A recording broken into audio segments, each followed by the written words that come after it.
But entirely aside from the question of Woody's guilt or innocence, the fact that this can gain such traction and ruin careers with no evidence to speak of brings us to the question of how we respond to these types of stories. Even if we feel we have sufficient evidence to feel comfortable pronouncing somebody guilty, how are we supposed to react to that? The idea used to be that if somebody was convicted of a crime, they would serve a sentence or have a punishment of some kind, and then begin to return to society. Now people seem to think that what you're meant to do to somebody who has committed a misdeed is to purge them, not from the world, but from the visual range of the mob doing the purging, so that they don't have to think about it anymore and they can feel they've solved the problem. Of course, the idea that somebody who has done something wrong should never be seen or heard from again, should never write a book or make a piece of art again, is impossible, and it does nothing to solve the problem that led to their infraction in the first place. The new idea of canceling somebody has nothing to do with justice. It's about a vigilante extrajudicial process of revenge, whereby people with no authority to pronounce sentence on a person instead lash out to try to harm them in the ways that are available to the online mob, but not to a court system. They can't send the person to jail, so they try to hurt their career, make their personal lives miserable. Since it's not being done by a legal system with rules and guidelines in place, that process can happen to anybody, and there are no clear guidelines for when the penalty has been paid. It just goes on for as long as the people on Twitter still get a power rush from shouting the accused person out of the public square. It's torch and pitchfork justice, and it's the entire reason societies develop legal systems to replace irrational mobs in the first place. It's just that now social media has given them a new spark for their torches. People think about this in an emotional way, not in any sort of practical or philosophical way, and it's about what they're tweeting now, today, after they just saw a headline that made them mad, not about any coherent philosophy about the end results of those tweets, or what effect it'll have on a culture forced to bow to them. When people talk about justice now, they're not talking about universal principles applied to all comparable situations. When they say justice was served, what they mean is that in the particular case about which they're speaking, they liked the outcome that occurred. It doesn't occur to them that, say, if they can get a book published by somebody they don't like canceled, then another internet mob could do the same to a book by somebody that they do like. What's happening in so many of these cases is a childish lashing out by people who are frustrated that they didn't like something they saw, so now they're just going to hurt the person that they're mad at any way they can. They're mad that they think somebody got away with something, so it makes them feel good to hurt that person. As much of an impact as all the online hysteria over Woody Allen has had over the last few years, the people who hate him can see that he still has movies in production, he still has publishers that want to publish his books, and they're bursting with impotent rage that these movie companies and book publishers are not doing as the mobs on Twitter have instructed them. Of course, people who have done terrible things publish books or tell their sides of stories all the time. Hachette, the publisher that is now suddenly too moral to publish Woody Allen's memoir, still publishes the autobiography of actual mafia serial killer Joseph Barboza. Even murderers and serial killers have written memoirs. The issue is complicated in the United States because of what are known as Son of Sam laws that are meant to prevent murderers from profiting from their crime by selling the story, but those types of laws have consistently been struck down as unconstitutional. They're a clear violation of free speech, and there are obviously crimes where it's in the public's interest to be able to learn about them. And in any case, those laws are irrelevant to the Woody Allen situation, because of course they apply to people who are admitting to committing a crime or who have actually been convicted of a crime, which Woody Allen has not. But people don't think about whether or not in a society with free speech, not allowing somebody to publish a book is an appropriate consequence for a transgression. What they see is that they tried to banish somebody from public view, and now here they are seeing him again in their newsfeed, and they're enraged that they're not able to bend reality to their will. When Woody Allen's memoir was announced to be published, people started with their emotional reaction that they didn't like what they were seeing, and then they worked backward to try to create moral grounds for their objectively false idea that a man who was not convicted of any crime should now be shunned by book publishers. Ronan and Dylan Farrow released coordinated statements about the book's publication that were a litany of nonsensical rationalizations for their own emotional reactions. First, they complained that the book was not fact-checked, which of course is patently absurd. Right.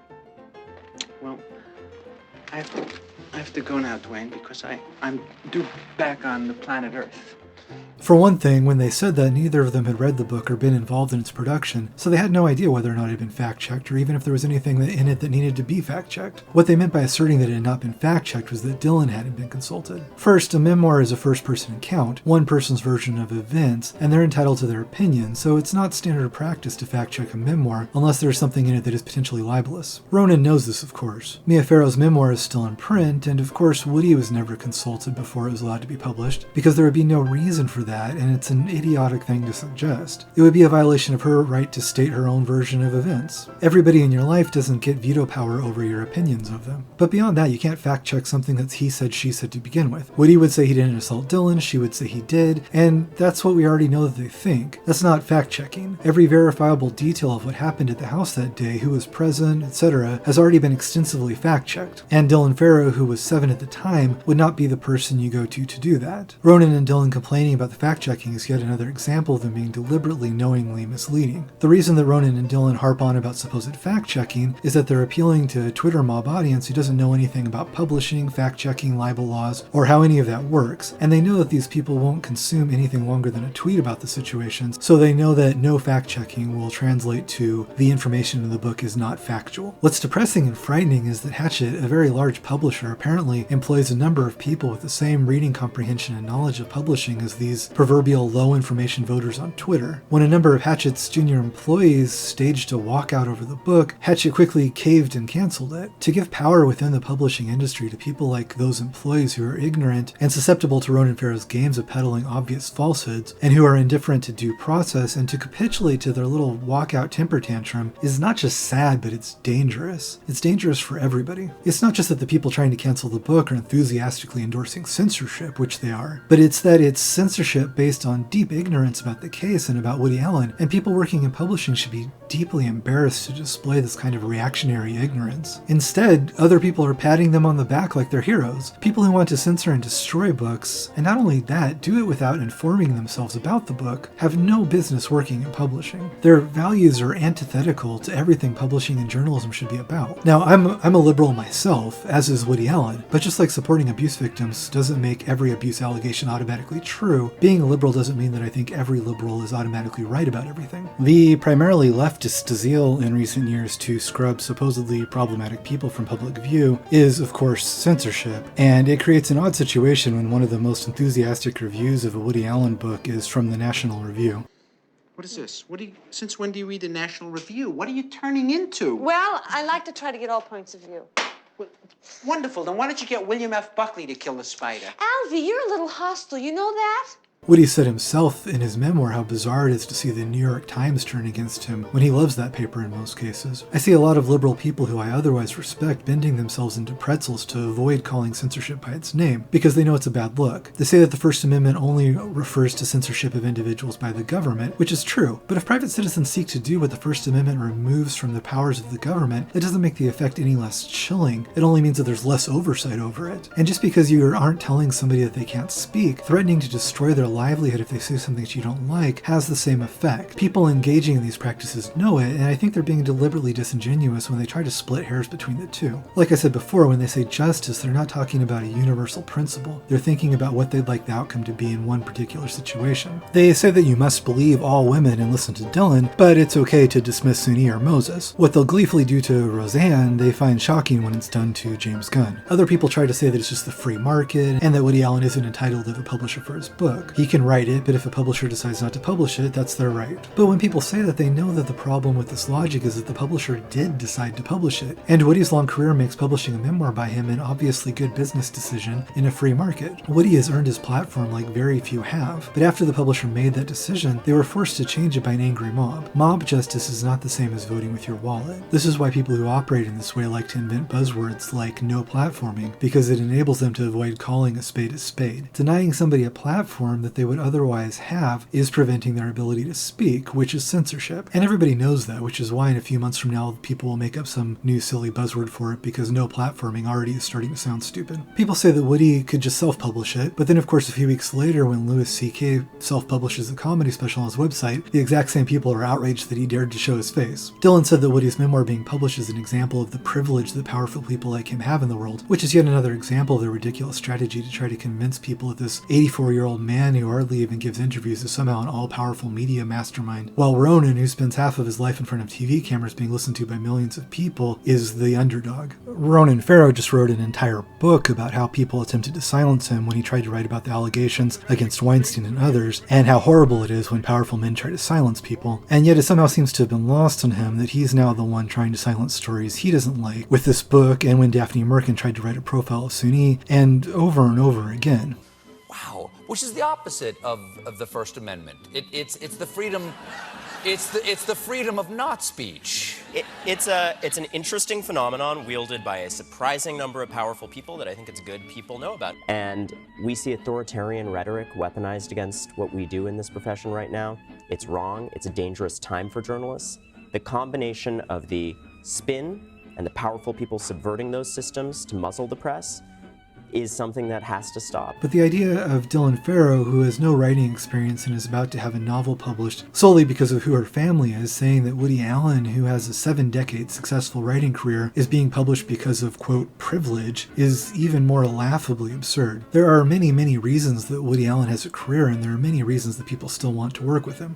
I love his directing style because, honestly, a director who has confidence in his actors and who doesn't try and muscle them around the set allows them to blossom and makes them take the responsibility for their performance. See, the thing is, if you're with somebody who says, it's all you now, go, it really then puts the ball in your court. You've got to come with the goods.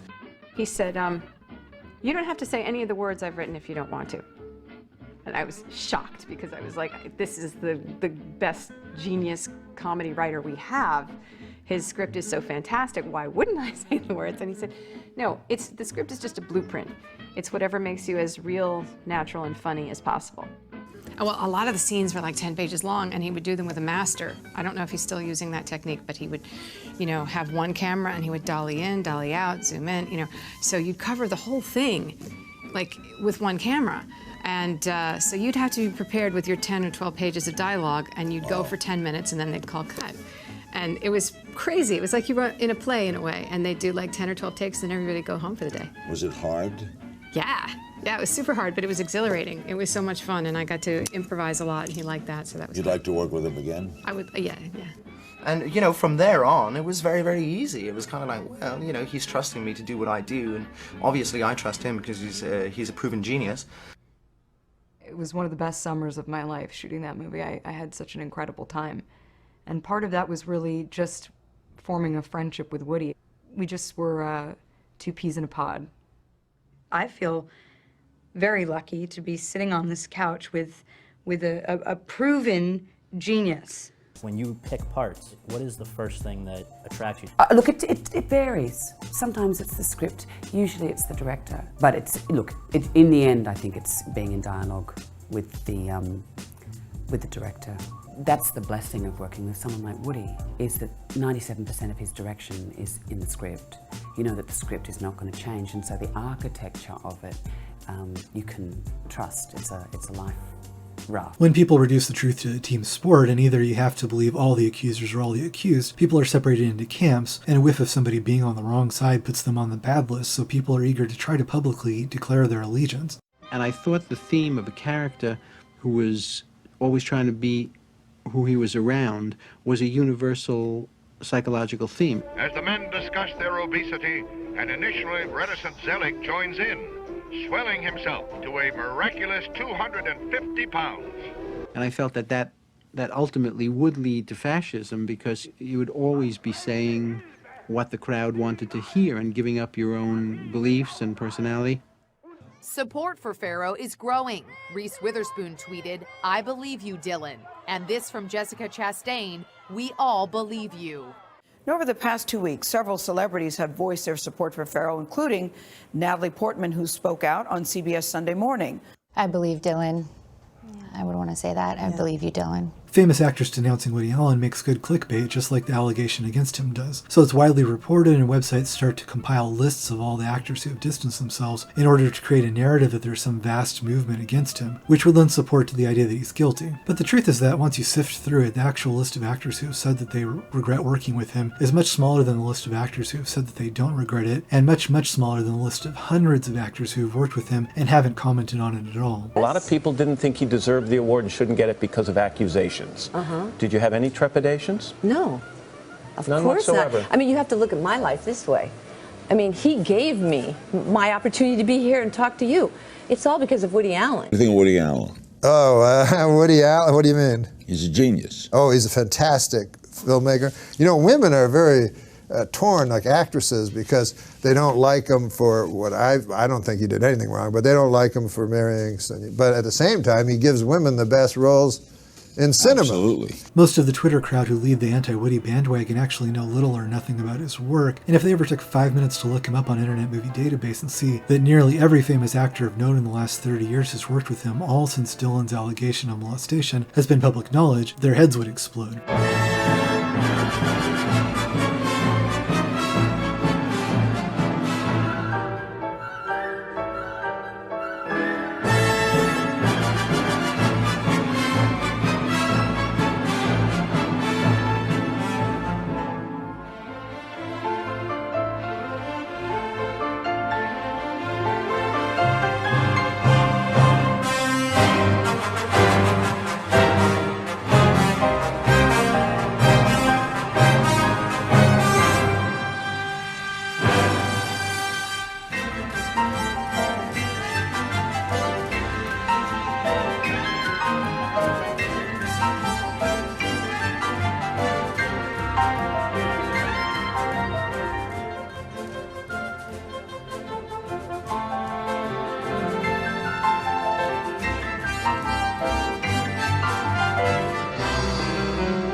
The small list of actors who say that they wouldn't work with him again are all actors who haven't actually been asked to work with him again, and so they don't have much to lose. But they will have a lot to gain in terms of social media kudos for being on the good list of people who've denounced the scary bad man. They get to wave their flag and say they're on Team Ronan, not Team Weinstein. But again, if the anti-Woody Twitter mob knew anything about Woody's work, they'd know that, for one thing, these actors saying that they'll donate their salary aren't making nearly as impressive of a gesture as they're pretending to make. Because it's common knowledge that all the actors on a Woody Allen movie are paid scale, which is basically Screen Actors Guild minimum wage. Actors don't work on Woody's movies for the money, and the movies are always low budget. They work on the movies because he's one of our greatest living writers, and he's famously wonderful to work with for actors who he gets along with, because he allows them free reign and shoots in long takes which allow them to play out the scenes uninterrupted in a way that's very uncommon in movie acting work. For these reasons, actors who work with him often do some of their career best work, and are more likely to be nominated for awards than they are for working with almost any other director. I never expected to win the Oscar.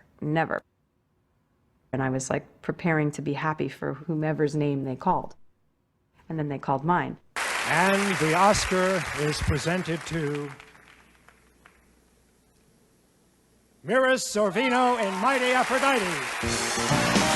The winner is Diane Keaton and Annie Hall. And the winner is Michael Caine and Hannah and her sister. And the winner is Diane Wiest and Hannah and her sisters. Oscar goes to Diane Wiest and Bullets Over Broadway. The Oscar goes to Penelope Cruz. And the Oscar goes to Cate Blanchett. I think the secret is that everybody wants to work for him so badly that they know they have to do their best. And I think they bring their very best. I just would like to say thanks to Woody and thank you. I'm in debt to my loyal friend and remarkable artist, Woody Allen. Thank you very much to Woody Allen for writing this beautiful character and for seeing fit to cast me in it and doing such a beautiful film. Thank you, Woody, for trusting me with this beautiful character. Thank you for having written over all these years some of the greatest characters for women. I'm here accepting an award in an extraordinary screenplay by Woody Allen. Thank you so much, Woody, for casting me. I truly appreciate it. So when an actor for a Woody Allen movie says that they're donating their salary from working on the movie, they're talking about pocket change compared to what they would be paid on almost any other movie. They're just relying on the idiots of Twitter to be too ignorant to know that. And in exchange for throwing a few coins into the Me Too coffers, the actor who does it gets dozens of free articles written about them. They get to be the hero of woke Twitter for a few days. It's probably the most cost-effective method of self-promotion in the history of Hollywood. I've already done a Woody Allen movie. Right. You know. But would you do another? No.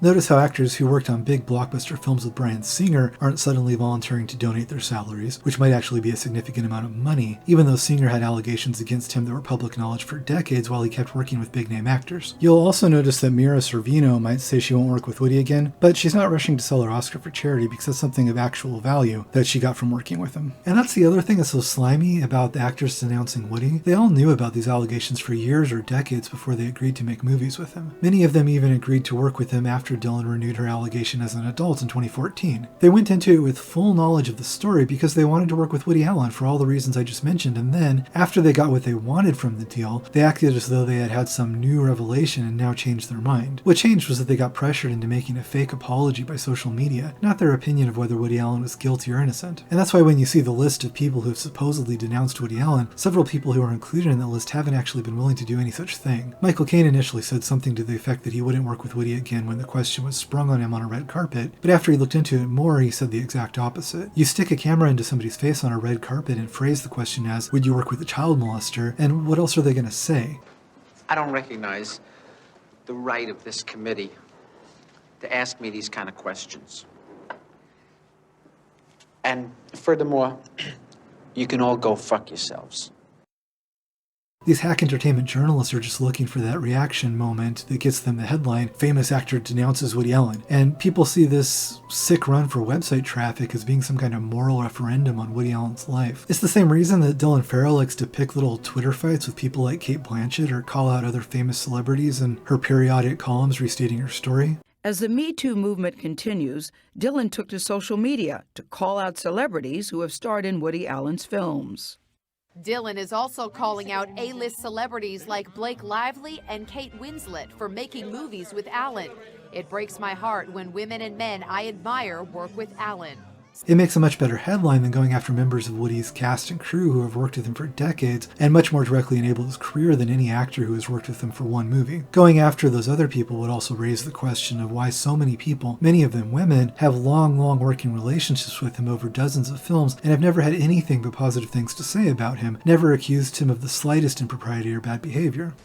You know, as I say, I'm a big advocate of the Me Too movement. I feel when they find people who harass innocent women and men, it's a good thing that they're exposing them. But, you know, it's funny, I should be the poster boy for the Me Too movement because I have worked in movies for 50 years. I've worked with hundreds of actresses, hundreds. And not a single one, big ones, famous ones, ones starting out, have ever, not a single one ever suggested any kind of impropriety at all. I've always, you know, had a wonderful record with them. I've created wonderful roles for many women. There have been 60, 65 award nominations for the women that have worked in my movies. I've used hundreds of women, I mean, over 200 women in the crew of my movies, behind the camera, in positions making the movies for years, hundreds of them. And going back 50 years, we've always paid them the exact equal amount as we've paid the men. We've been, so we have a wonderful record. So I'm very much on their side and in their corner and feel part of that. I mean, I'm in principle and in spirit completely in favor of their bringing to justice genuine harassers. Now, if someone is innocent and they get swept up in the, you know, that's very sad for the person. I think that's unjust. But otherwise, I think, you know, it's a very good thing to expose, you harassment. But again, the people purporting to litigate this case via Twitter don't know anything about Woody Allen's career. They don't know anything about the who's who of cinematographers that have worked with him, but they're very concerned about Selena Gomez and Miley Cyrus because pop stars in the Disney Channel are much more their speed. Selena Gomez, incidentally, is yet another celebrity routinely included on the list of celebrities who have supposedly denounced Woody Allen, but who actually did no such thing. She actually wouldn't comment on it, and she actively campaigned to be in a Woody Allen movie long after Dylan Farrow's 2014 piece. Someone who knew her reported, unverified, that she donated an amount to Me Too causes that was in excess of her salary from the Woody Allen movie she worked on, and that was misrepresented as her donating her salary from the movie, which was assumed to be a repudiation of Woody, and that was close enough for the mouth breathers keeping score at home. Timothée Chalamet is another one who never actually denounced Woody Allen, but is just included on that list because it sounds good. Do you have any qualms, Timothy, about working with Woody Allen? I mean, your next film has him as the director. It's going to be really important for me to talk about that and to really... I hesitate to talk about it right now because what I say it's only going to anger people. So when that film comes out, if it comes out, it's going to be really important to talk about, but that's not the time right now. To avoid commenting on whether he thinks Woody Allen is guilty or innocent, Chalamet went as far as to invent a lie and say that he was forbidden by his contract to discuss it. Of course, there is no such stipulation in his contract, and it's ridiculous to think that Timo would have such a thing in his contract when none of the other actors who have worked with Woody over the years have. Sources even got a hold of a copy of his contract and said that no, of course, it doesn't say that he can't talk about it. But he then went on to say some mealy-mouthed things about how he wants to be worthy of respect in the industry and has thus decided to donate his salary, which again is pocket change compared to the salary he would make on almost any other movie. But this non-apology was good enough for the Twitter mob, though. Celebrities had figured out you don't even need to make up the fake apology that they had been doing. You could just donate a little money and it would be good enough to shut up the people that breeze past these stories and can only absorb one tweet of information at a time. Woody said in his memoir that Chalamet was even more upfront about the reasoning for his statement when he talked to Woody's sister, and openly said that he thought appearing to not be on Woody's side would help his chances of winning an Oscar. Cynical, yes, but I think the real object of derision here should be the people who are so easily played. I had an argument online a while ago with somebody when I said that Chalamet didn't denounce Woody, and they said that he had. So I produced the statement that Chalamet gave, which does no such thing, and they said that, well, they were choosing to believe that Chalamet had denounced Woody anyway.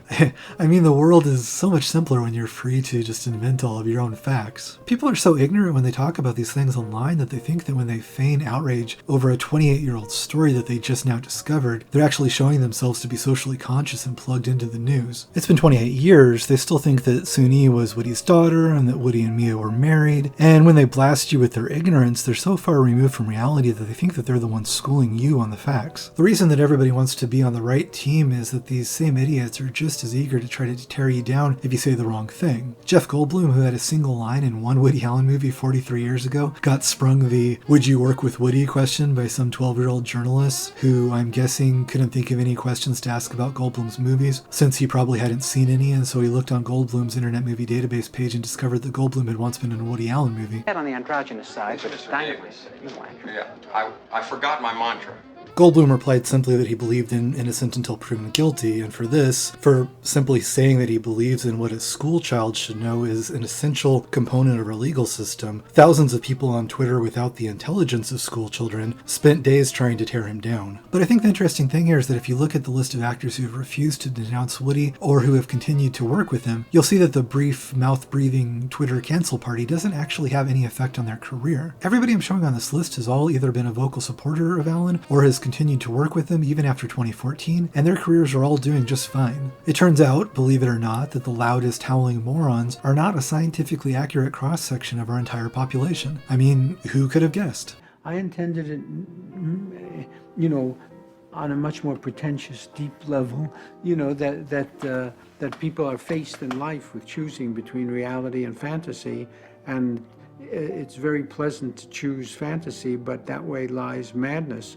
And you're forced finally to choose reality, and reality always disappoints, always hurts you. The fact is that if any of this was really about justice and not just about revenge, Dylan Farrow could pursue the allegation in court instead of on Twitter. Do you wish that they would have gone ahead and filed the charges? Because then you would have to have taken the stand. Honestly, yes. I do wish that they had. Even if I'm just speaking in retrospect, I was already traumatized. She might say that she doesn't because the statute of limitations has passed, but the truth is that she's still fully able to do that. In Connecticut, the statute of limitations for criminal trial might be over, but she can still file a claim against him in civil court until she's 48, which means that she still has until the year 2033. If she wants justice, and she wants an official ruling, and she wants to get the truth out, and she wants him to pay for what he did to her, all those avenues are still open to her for over another decade. So why doesn't she do it? Well, in a court of law, the burden of proof is a lot higher than in a tweet, and she knows she's accusing somebody who has already passed every investigation and a lie detector test. The idea that revenge, mob justice, and online vigilantism should be a substitute for a criminal or civil case in court is profoundly childish. It's the justice of a stunted culture obsessed with superhero films for children who think that if there's a problem, it's solved when the stronger person punches the weaker one into submission. The other thing is that it doesn't even work. Woody Allen's memoir is still being published, and now it's a bestseller, due in no small part to the publicity generated by the very people objecting to it and making a controversy where there should never have been one. The end result of no platforming isn't justice or change of any kind. It's merely to make the idiot yelling about something on Twitter or walking out of Hatchet instead of attending a town hall meeting where he could have talked about the issue feel temporarily better about himself for having yelled and told the world that he's on the right team. But even though they don't solve anything or permanently make anybody disappear from public life, they do cause harm to the lives of real people. And when an online mob is lashing out with the expressed purpose of harming somebody that they've deemed evil, you would think it would be useful to know whether the person actually did the thing of which they're being accused. I mean, I believe people when they say, you know, I was assaulted or I was molested or something like that, because I don't think you really have any other choice. Because if we start not believing people, it's a slippery slope. So, you know, that's... Well, the hard part is, why would they make it up? Why would they want to put themselves? Like, that's the always... Why would they want to label themselves as molested? They say that it's very, very rare that somebody makes something like that up. But, you know, so, you know, I would rather, you know, err on that side. I've seen otherwise intelligent people recently say, believe the accusers because they're usually right. I mean, it should be terrifying to everybody that usually and probably seem to have replaced beyond a reasonable doubt as the standard of proof required. People don't mind it when they think it's a bad person being scrubbed away, but they ought to have the foresight to realize that if it can happen to them, it can happen to somebody that doesn't deserve it as well. I can't imagine how blind you'd have to be to assume the Twitter mob never makes mistakes and always reaches the right conclusion. Samantha Geimer, the woman who Roman Polanski was convicted of having sex with when she was 13, has been saying for decades that he served his time, he made amends with her and her family, and she wants people to move on. And it's interesting that you have decided to forgive the man responsible for what happened to you when you were 13 years old. Why have you decided to do that? Well, I forgave him many, many years ago, almost immediately after it had happened. So I think forgiveness doesn't come hard to me, and I was having so much other trouble in life due to the court and the media that really overtook and overwhelmed my whole family. What he did not affect me greatly. What happened with the court and the media traumatized my whole family, changed all our lives. I mean, my mother had to leave her career. It was one of those life-changing things that happened with the court and the media. Roman served his sentence and then tried to do the right thing. He apologized, he confessed, he served his time. She said countless times that constantly dragging the story up and using it as a tool for ideological ends has harmed her more than the statutory rape ever did, and yet she's ignored. And so, I don't like hearing anybody's opinion on it. Like every time someone brings it up and they're doing their little, banter on TV, it's like, you weren't there. You don't know. What are you talking about? You're saying how I felt, what happened, how you feel about Polanski. You have no idea. And you're on the news making all these statements and thousands of people are listening to you, and shut up. It's a real trip to read Geimer's Twitter, where people claiming to act on behalf of victims or on Geimer's behalf and in her defense are constantly doing things that she asks them not to do and telling her she's wrong to feel how she does about her own life story. People saying that they're fighting for justice only listen to victims if the victims say what they want to hear. Woody Allen obviously isn't guilty, but even if he was, where does this idea come from that if somebody has committed a sin and has faced the legal repercussions, they should never again be allowed to work or to make art? He came back to America and served 42 days in prison and was released. and was supposed to be sentenced to time served, but we had a very corrupt judge who was interested only in his own celebrity. So after being lied to several times and threatened with 50 years in jail on a promise of I'll let you out a few weeks later, he went home to France. And I'm glad he did, and I think, you know, anybody would have done the same in his situation. I was young, but the way I felt was the judge was enjoying the publicity, and he didn't care about what happened to me, and he didn't care about what happened to Polanski. He was like orchestrating some little show, you know, that I didn't want to be in. I clearly hold no brief for Mr. Polanski, and obviously what he did to Samantha, my client, was wrong, outrageous, but nevertheless, he was supposed to be treated fairly in court, and it clearly was not. I'm not surprised that he left under those circumstances.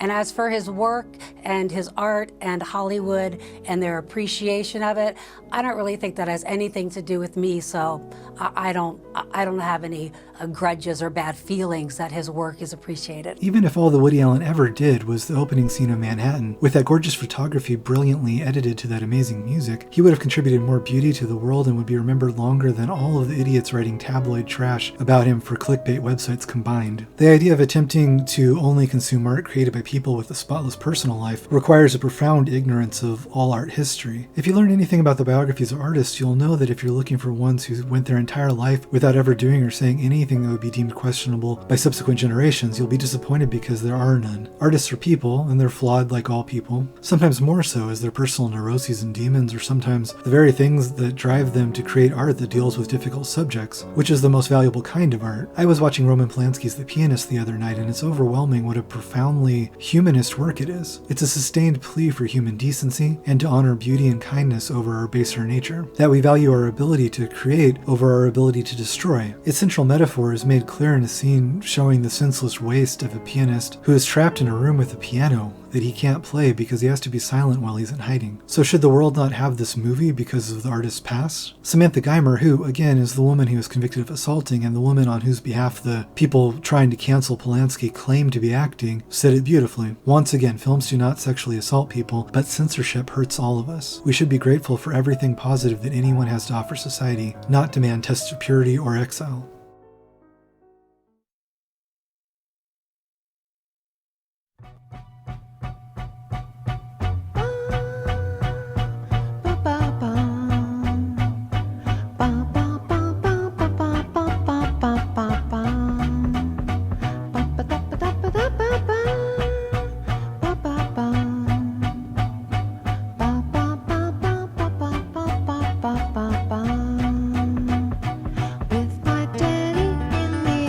So find out. In the attic, that is where my being wants to bed.